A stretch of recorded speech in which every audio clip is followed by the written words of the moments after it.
Bonjour à toutes et à tous et bienvenue à cette nouvelle vidéo matières premières et fondamentaux. Donc, nous allons faire un focus sur le compartiment matières premières, mais avant cela, un rapide rappel légal.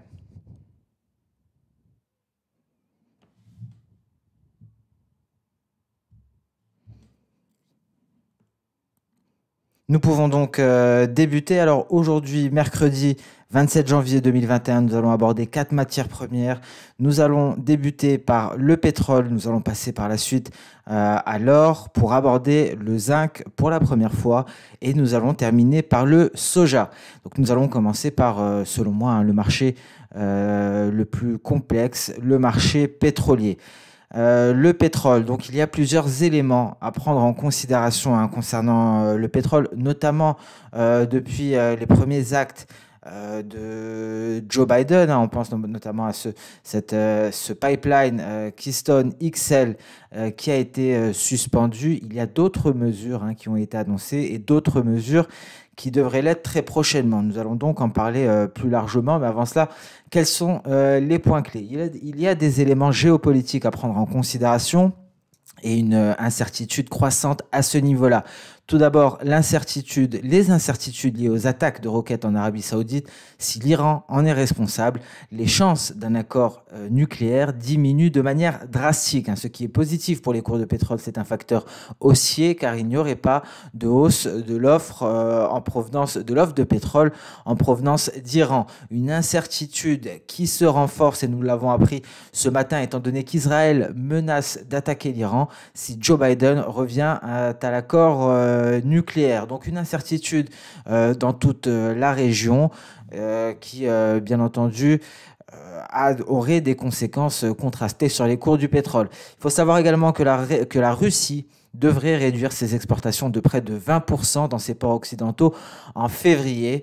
Et enfin, donc le facteur concernant Joe Biden, les chances de reprise du secteur de schiste aux États-Unis pourraient être menacées en raison des politiques de la nouvelle administration. Alors, je vais essayer de développer quelque peu ce point-là. Il faut savoir que le président Biden prévoit de mettre fin dès aujourd'hui aux nouvelles concessions pétrolières et gazières sur le territoire fédéral. L'administration Biden a rédigé un projet d'ordonnance visant à imposer un moratoire pendant qu'elle procède à un examen du programme fédéral de concessions pétrolières et gazières. Et donc, c'est un premier pas vers sa promesse de campagne visant à mettre fin aux futures concessions. Alors, faut noter, nous le savions déjà, nous avions parlé des différentes perspectives en cas d'élection de Joe Biden ou de réélection de Donald Trump. Joe Biden n'est pas favorable au secteur pétrolier. Il avait déclaré qu'il pousserait le pays à s'éloigner de l'industrie pétrolière en raison de sa pollution. Et bon, à noter qu'il a agi beaucoup plus rapidement et plus largement qu'attendu. À noter également que Joe Biden devrait se fixer comme objectif de protéger 30% des terres et des eaux fédérales d'ici 2030. Il faut savoir que Joe Biden s'est également engagé au cours de sa campagne à convoquer un sommet des dirigeants du monde entier afin de discuter des changements climatiques et ce, dès le début de son administration. Donc on devra avoir plus de détails très prochainement. Mais l'industrie pétrolière aux États-Unis ne compte pas rester les bras croisés et elle prévoit de combattre les mesures de Joe Biden par le biais de plusieurs contestations judiciaires et d'un lobbying intensif auprès de leurs alliés au Congrès. Donc voilà pour ce point qui méritait donc d'être détaillé et à noter d'un point de vue technique, nous assistons actuellement à une consolidation des cours du pétrole sous résistance. Alors on passe très rapidement sur cette parenthèse concernant le transport pétrolier. Il faut savoir qu'actuellement, cela coûte 2 000 $ par jour pour un VLCC supertanker. C'est une baisse de plus de 90% en moins d'un an. Les coûts d'assurance sont supérieurs, donc ce n'est pas rentable, d'autant plus qu'il y a un équipage qu'il faut rémunérer et cela pourrait présager une prochaine hausse des cours du pétrole. On remarquera la hausse de ces tarifs-là au moment où il y a eu l'effondrement des cours du pétrole avec des contrats futurs qui sont passés dans le négatif, étant donné que les tankers et supertankers étaient très sollicités à ce moment-là. Donc plus de 99% de baisse en moins d'un an. et 2 000 $ par jour pour un VLCC supertanker, ce qui pourrait présager une hausse des cours du pétrole. Et on se rappelle également de ce comportement, justement au moment de cette hausse des prix de location de pétroliers. On se rappelle de cette tendance à stocker le pétrole en offshore. Et là, on peut le constater, cette tendance est en train de se réduire. Et donc, le stockage offshore de pétrole a chuté la semaine dernière à son plus bas niveau depuis avril. Et donc, nous sommes actuellement à 15 millions de barils au-dessus des niveaux pré-pandémique. Et donc, effectivement, hein, ce qui facilite, ce qui a créé cela, c'est la hausse des cours du pétrole. Donc, à présent, on est en train de déstocker le pétrole qui était stocké sur des tankers, des super tankers en offshore. Donc, voilà pour cette petite parenthèse hein, sur le transport pétrolier. Nous avons quelques éléments. Voici les derniers éléments que nous avons à disposition afin d'essayer d'anticiper une quelconque évolution des cours. Il faut savoir que le rapport de l'API a fait état, et on retrouve ici hein, ce graphique disponible sur la Station 5, a fait état donc d'une baisse des stocks de pétrole hebdomadaire à hauteur de 5,27 millions de barils contre une hausse de 0,6 millions de barils attendue. On attend une confirmation du rapport dont nous prendrons connaissance à 16h30. Est-ce que cette baisse considérable sera confirmée par le rapport officiel ou non? On le saura à 16h30 à l'heure de l'enregistrement de cette vidéo. Il est tout juste 15h. Il y a également un élément, et c'est un élément donc qui est un mauvais présage hein, pour les cours du pétrole, qui pourrait entraîner une baisse, car c'est un mauvais présage pour la demande. Hein, l'utilisation des routes et autoroutes en Europe. Et donc, à noter qu'elles ne parviennent pas à retrouver des couleurs. Hein. Nous avons une stagnation à des niveaux assez bas. Seule l'Italie a réussi à se redresser.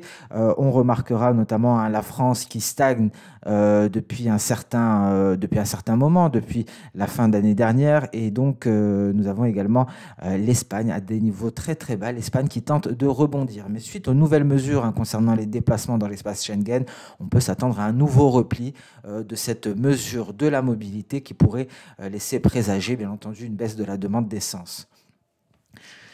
Et donc, d'un point de vue technique, visiblement, alors c'est un graphique en données hebdomadaires, et donc il est une projection d'Osoda qui nous donnait une résistance à 53,89 $ le baril de WTI, et les cours semblent consolidés à l'heure actuelle en dessous de cette résistance, et seul un franchissement clair et net de ce niveau permettrait de donner un nouveau souffle à la hausse des cours du WTI. Mais on peut s'attendre, au vu des différents éléments que nous avons à disposition, à une correction à court terme. Donc des éléments qui plaident en faveur d'une hausse, mais à très court terme, on peut s'attendre à une correction imminente, une correction qui serait très certainement saine dans une telle tendance haussière, et qui permettrait donc au secteur pétrolier de repartir à la hausse pour aller marquer de nouveaux sommets. On remarquera hein, très prochainement cette résistance à 50 $ qui sera cruciale lorsque on aura réussi à s'affranchir des 53,90 $ pour le WTI. Donc voilà, concernant le pétrole, nous allons passer à présent au métal jaune, le gold. Concernant le gold, quels sont les points clés? Tout d'abord, il faut savoir, et nous le constatons depuis assez longtemps déjà, c'est quelque chose qui se confirme, les métaux précieux sont en train, ou on peut même avancer, on peut dire, ont perdu leur statut de valeur refuge, et ils dépendent principalement du sentiment du marché boursier, mais également, et peut-être surtout, du dollar américain. Alors, un dollar qui se renforce, qui tente de se renforcer, cela ne favorise pas les métaux précieux actuellement. On notera cependant une divergence entre le T-Note et l'euro-dollar. En plus de cela, il y a une convergence du gold. Tout cela plaide en faveur d'un rebond du métal jaune. Un rebond pourrait être attendu, donc on ne table pas pour une poursuite de la baisse sur le métal précieux. Seul doute, c'est le biais vert qui pourrait donc empêcher toute tentative haussière du gold. Cependant, d'autres éléments viennent favoriser l'hypothèse d'une hausse. Il faut noter également que les préoccupations croissantes liées à un rebond de l'inflation aux États-Unis pourraient favoriser un rebond du gold, hein, car cela impacterait directement le biais vert. Et on notera également, et on le verra un peu plus tard, que la situation actuelle rappelle celle de la fin d'année 2019. Alors ici, un graphique donc qui superpose les cours du T-Note, de l'euro-dollar et du gold. On retrouvera donc l'euro-dollar en rose, pardon, le T-Note en bleu et le gold en rouge et vert, hein, donc rouge pour les bougies baissières et vert pour les bougies haussières. Et on peut faire ici ce parallèle avec cette zone. On remarque cette divergence ici entre le T-Note et les cours de l'euro-dollar. S'en est suivi une hausse du gold, donc une situation similaire qui s'est mise en place, qui semble se mettre en place ici. Et cette situation, d'un point de vue théorique, devrait permettre une hausse du métal jaune. Ce que l'on remarque grâce à ce graphique avec les cours spot ici en vert, on retrouvera sinon les positions des ETF, des positions d'ETF qui sont en repli. Et c'est une situation à l'heure actuelle qui se rapproche de celle que nous avons connue en 2019 avec la baisse des avoirs des ETF, un cours de l'or en consolidation. Et cela a permis donc une nette reprise haussière en 2019. On le voit ici, nous avions ce repli ici en 2019 des avoirs des ETF que l'on peut rapprocher à celui-là et donc s'en est suivi par la suite une hausse des cours du gold. On le voit ici, une nette hausse des cours du gold. Donc on peut s'attendre à un tel scénario ici avec, comme on peut le voir, et le repli n'est pas aussi conséquent concernant les avoirs des ETF, mais en tout cas, cela pourrait présager une éventuelle hausse du métal jaune. Donc on garde tous ces éléments en tête, même si actuellement nous sommes en tendance baissière de court terme, une nouvelle tendance à la hausse pour le métal jaune pourrait s'amorcer très prochainement. On passe à présent au zinc. Le zinc, un métal que nous n'avons que très peu abordé. Tout d'abord, nous allons nous baser sur la saisonnalité. On en parle énormément pour les matières premières car c'est quelque chose de très important. Il y a des effets saisonniers qui se répètent concernant les matières premières. Et ici, ce que nous dit la saisonnalité, c'est qu'un creux potentiel pourrait être atteint très bientôt et on pourrait s'attendre à un rebond en cours d'année. Ce qu'il faut savoir, c'est que les cours du cuivre et du nickel ont bénéficié d'un momentum plus fort que ceux du zinc. Le zinc est le seul métal industriel à avoir connu une telle baisse au cours des 2 derniers mois. Et donc, cette faiblesse du zinc peut s'expliquer en s'intéressant à la Chine. Tout d'abord, il y a la célébration du Nouvel An chinois et la baisse de la demande de métaux qui est associée à la production d'acier. La Chine qui, d'ailleurs, et on l'a su donc dans la nuit, prévoit de limiter la production d'acier en 2021. Il faut noter encore un fait assez important qui est lié au coronavirus. La récente baisse de la demande en Chine est liée justement à cette pandémie. La demande de zinc provient principalement de la région de Hebei. C'est l'une des zones les plus touchées actuellement par la reprise de la pandémie et c'est une zone également, une zone clé concernant la production d'acier galvanisé. Donc des restrictions sont actuellement appliquées et ont été même renforcées dans cette région d'Hebei. Un autre facteur qui pourrait limiter la demande de métaux industriels, c'est l'incertitude concernant le calendrier et l'ampleur du plan de relance budgétaire américain. Ce fameux plan de relance annoncé par Joe Biden, on sait qu'il y a donc quelques difficultés qui sont rencontrées. Le leader de la majorité au Sénat américain indique que la relance est peu probable avant la mi-mars. Alors cela pourrait donc limiter la hausse des métaux industriels. Et je pense également au copper, pour ceux qui tradent le métal rouge. Alors ce qu'il faut savoir, c'est que le nickel, la situation concernant le nickel est différente étant donné qu'il dispose d'une forte demande pour la production de batteries. Donc pas de stagnation de la demande concernant le nickel, une demande en croissance grâce justement à ce secteur de la production de batteries. Nous allons voir ce graphique concernant le zinc. On a eu un repli assez considérable. On a atteint une zone de support. C'est une projection d'Osoda qui devrait, en théorie, permettre de finaliser cette vague baissière. On notera tout de même ici la saisonnalité qui indique un prochain creux suivi d'un rebond avant de marquer un nouveau plus bas à la fin de la première semaine de février. Donc ce niveau pourrait servir éventuellement pour une tentative de rebond avant d'assister à un repli qui pourrait s'approfondir à ses prochains supports ici pour le zinc. Voilà pour le technique, voilà pour le zinc. On passe à présent au soja. Alors concernant le soja, beaucoup de choses à dire également. Il faut savoir que le soja a rebondi après un sell-off la semaine dernière d'un point de vue mensuel. La bougie est redevenue haussière, donc ça limite fortement, ça limite grandement le potentiel signal de vente qui avait été initié et donc même malgré le pullback des cours de la semaine dernière qui a remis en question la force du rallye. Alors la situation actuelle rappelle celle de 2010, lorsque les cours avaient atteint un sommet, puis avaient chuté assez brusquement de manière significative. Alors ce qu'il faut noter, ce qui est très intéressant, et nous avions abordé cela concernant le maïs, les exportations de soja et de maïs vers la Chine ont été très élevées en 2010, et les exportations de maïs en 2020 devraient atteindre de nouveaux sommets, parallèlement à des niveaux très élevés pour le soja. Nous avions parlé de cela, nous avions même parlé donc de la production de soja au Brésil. On peut donc constater des similitudes en ce qui concerne les facteurs fondamentaux avec l'année 2010. Alors, il faut savoir que les cours du soja sont restés relativement stables pendant l'année 2011, avant une forte correction à la fin de l'année, mais des records historiques avaient été atteints en 2012. Alors, on va passer à présent sur la partie graphique. Donc, voici ici cette fameuse période que nous avons abordée, notamment 2011.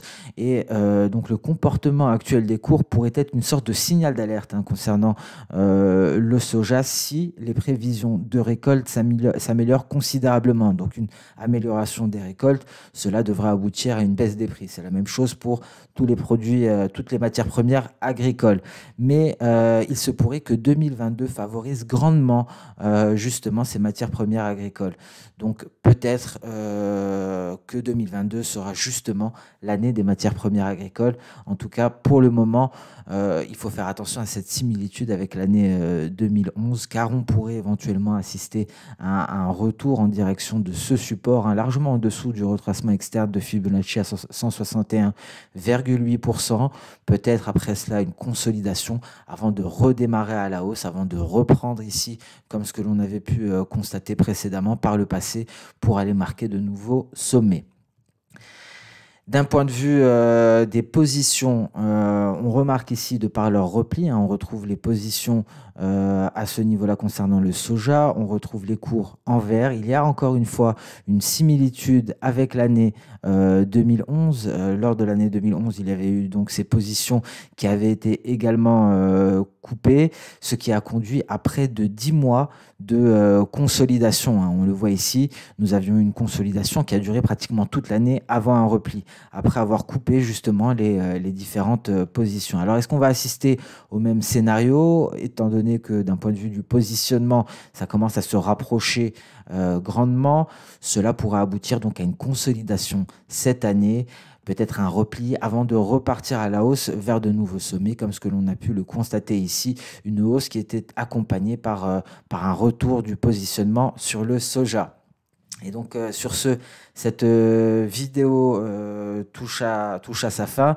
On se donne rendez-vous dès la semaine prochaine. D'ailleurs, je tenais à m'excuser auprès de Simon. Je n'ai pas pu incorporer le COT à cette vidéo. Donc une vidéo spéciale sera dédiée à cet indicateur COT qui est, je pense, avec l'indicateur de saisonnalité, indispensable en vue de s'intéresser et d'investir sur les matières premières. Donc nous allons aborder cela, peut-être même une vidéo qui aborderait la saisonnalité et le COT, afin de bien maîtriser ces différents éléments qui sont très importants, selon moi, dans le processus décisionnel pour quiconque souhaite investir ou intervenir sur le marché des matières premières.